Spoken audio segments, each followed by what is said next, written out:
Welcome to Al Hadi Foundation School.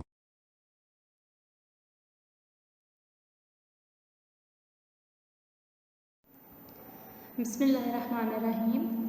Unit number 6 water. इस chapter में हम देखेंगे कि वाटर किस किस स्टेट में एग्जिस्ट करता है, कहाँ कहाँ पे ये पाया जाता है, और वाटर साइकिल क्या होती है और वाटर के यूजेस क्या क्या हैं। Open your books, page number 36।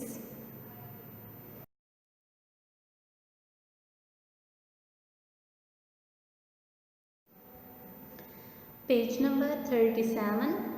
Water, पानी। Water is found in all 3 states of matter. हमने मैटर के चैप्टर में पढ़ा था कि मैटर 3 स्टेट्स में एग्जिस्ट करता है, जो कि सॉलिड, लिक्विड और गैस हैं। वाटर मैटर की तीनों स्टेट्स यानी सॉलिड, लिक्विड और गैस में पाया जाता है। सॉलिड वाटर इज आइस, ठोस पानी बर्फ होता है। लिक्विड वाटर इज वाटर यानी वाटर की liquid condition waterful. The gas form of water और वाटर की गैस कंडीशन को वाटर वेपर्स और स्टीम या भाप होती है। वाटर कैन बी चेंज्ड, पानी तब्दील हो जाता है from one form to another by heating और कूलिंग। पानी को गर्म करके या ठंडा करके हम उसको एक फॉर्म से दूसरी फॉर्म में चेंज कर सकते हैं।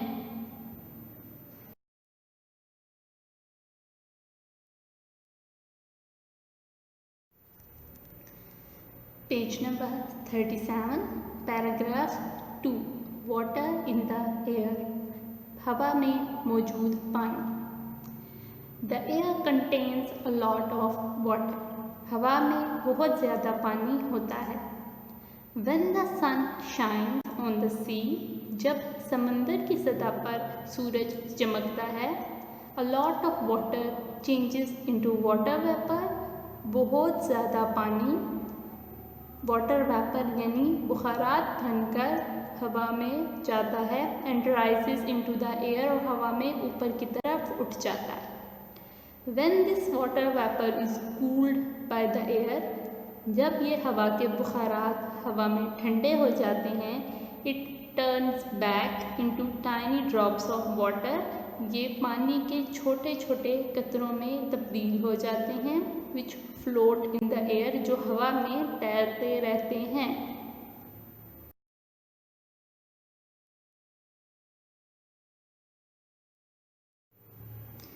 पेज नंबर 37, एक्सपेरिमेंट, तजर्बा।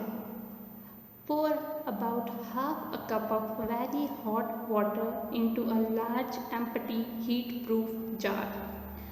हमने एक खाली हीट प्रूफ जार या बर्तन लिया और उसके अंदर आधा कप बहुत ज़्यादा गर्म पानी डाल दिया।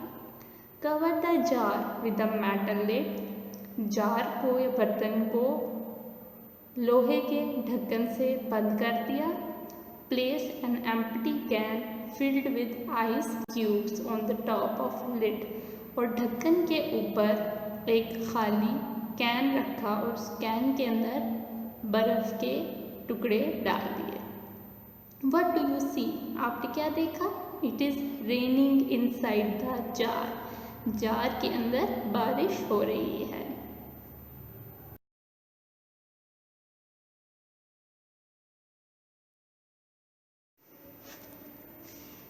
Page number 37, paragraph 3, the water cycle, पानी का cycle. High in the sky it is very cold, आसमान पर जैसे जैसे ऊपर की तरफ जाते जाएं बहुत ज़्यादा ठंड होती जाती है।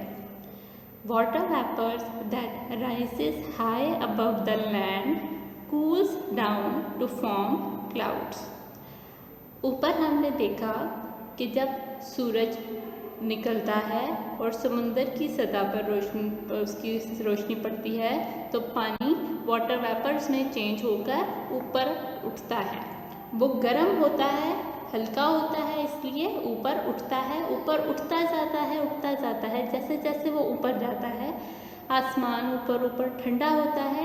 जब वो पानी यानी वाटर वेपर्स ठंडे होते हैं तो वो आहिस्ता आहिस्ता लैंड की तरफ नीचे आते जाते हैं और क्लाउड्स यानी बादल बना देते हैं। Clouds contain millions of tiny drops of water. बादलों के अंदर पानी के बहुत छोटे छोटे कतरे पाए जाते हैं। Water clouds cool as they pass over a mountain. जब बादल पहाड़ों के ऊपर से गुजरते हैं ये ठंडे हो जाते हैं। The tiny drops of water join up to form bigger drops of water. पानी के छोटे छोटे कतरे आपस में एक दूसरे से मिल जाते हैं और बड़े कतरे बना देते हैं। These bigger drops of water are too heavy to float in the air. अब पानी के बड़े कतरों का हवा में तैरना मुश्किल हो जाता है, इसलिए they fall to the ground as rain। वो बारिश की सूरत में ज़मीन पे बरस जाते हैं।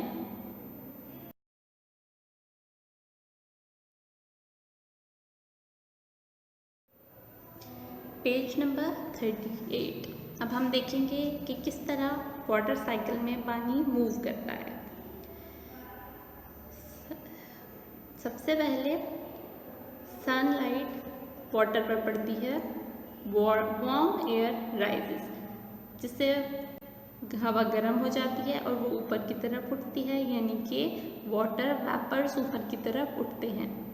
Water vapour cools down to form cloud. अब जैसे जैसे वो ऊपर गए वो ठंडे हो गए और वो क्लाउड्स बन गए।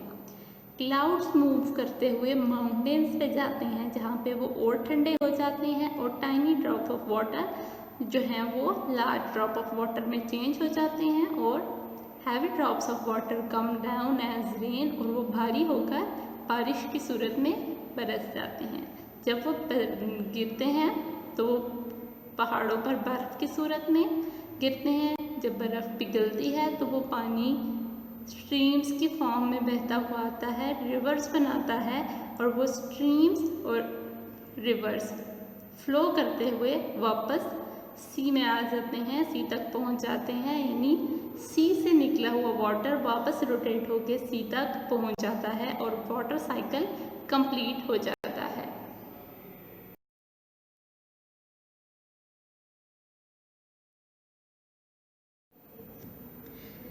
Page number 38, paragraph 1। Rain water runs into streams and reverse. हमने पीछे पढ़ा पिछले पेज में कि रेन के क्लाउड्स से वाटर जो है वो रेन की फॉर्म में ज़मीन पे वापस ग्राउंड पे वापस आ गया। अब वो रेन वाटर स्ट्रीम्स और रिवर्स की फॉर्म में बहना शुरू कर देगा। Rivers flow into the sea. दरिया बहते हुए समुंदर तक पहुंच जाते हैं।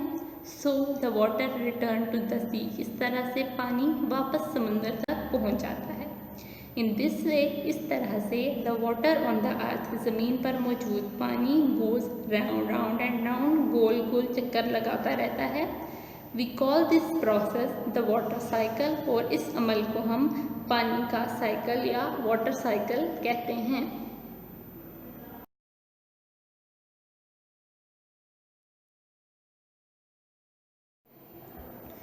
Page number 38, mist and fog, धुंध।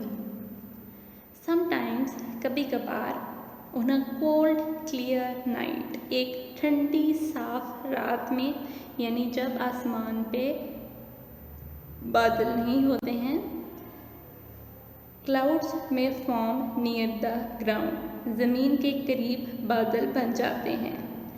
दे फॉर्म मिस्ट और फॉग, इनके ज़रिए से धुंध पैदा होती है। Mist and fog can also form over the C.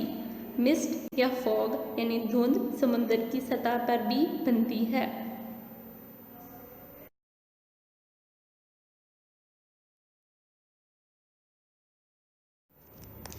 Page number 39, snow and ice, बर्फ। स्नो यानी कुदरती बर्फ़ जो आसमान से गिरती है, और आइस वो बर्फ़ जो हम घर में पानी को जमा के बनाते हैं, वो बर्फ़। When it is very cold, जब बहुत ज़्यादा ठंड होती है, the tiny drops of water in the clouds can freeze, हवा में मौजूद बादलों में पानी के जो छोटे छोटे कतरे होते हैं वो जम जाते हैं। They form ice, वो बर्फ़ बना देते हैं। Each little piece of ice is called a crystal, बर्फ़ का हर एक छोटा टुकड़ा क्रिस्टल कहलाता है। The ice crystals grow bigger, her ice crystal दूसरे के साथ जुड़ता जाता है और बड़ा हो जाते हैं। They fall to the ground as snowflake, और वो एक snowflake यानी बर्फ़ के टुकड़े की फॉर्म में ज़मीन पर वापस गिर जाते हैं।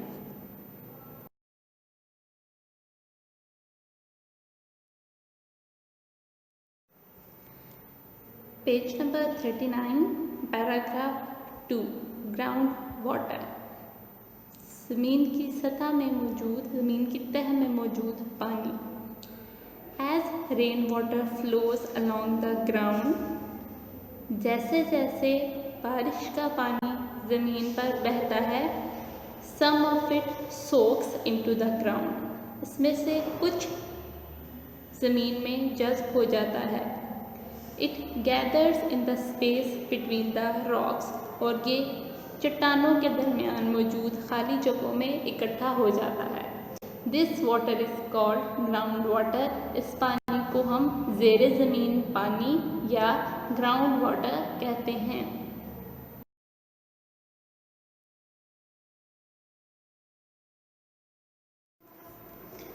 पेज नंबर 39, पैराग्राफ 3, स्प्रिंग, चश्मा।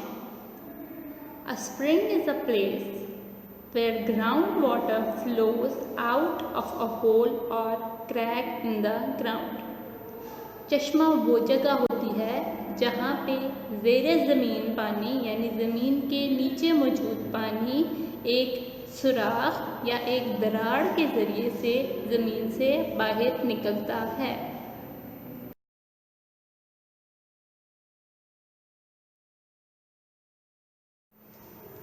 पेज नंबर 39, पैराग्राफ 4, वेल, कुआं। Sometimes we dig deep holes in the ground to reach the groundwater. कभी कभार हम ज़मीन की सतह पे गहरे गड्ढे खोदते हैं ज़ेरे ज़मीन पानी तक पहुंचने के लिए। This deep hole is called a well. ज़मीन के अंदर मौजूद ये गहरे सुराख कुआं कहलाते हैं।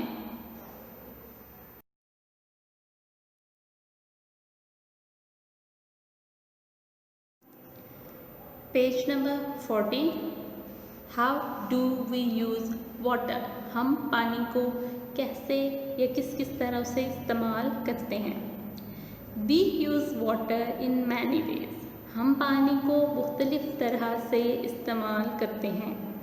वी यूज़ इट फॉर, हम इसको इस्तेमाल करते हैं ड्रिंकिंग, पीने के लिए, watering the plants in our gardens and fields, अपने खेतों और बागात में मौजूद पौधों को पानी देने के लिए, फायर फाइटिंग, आग बुझाने के लिए, बोटिंग एंड सेलिंग, कश्ती रानी और तैराकी के लिए, बाथिंग, नहाने के लिए, वॉशिंग, धोने के लिए।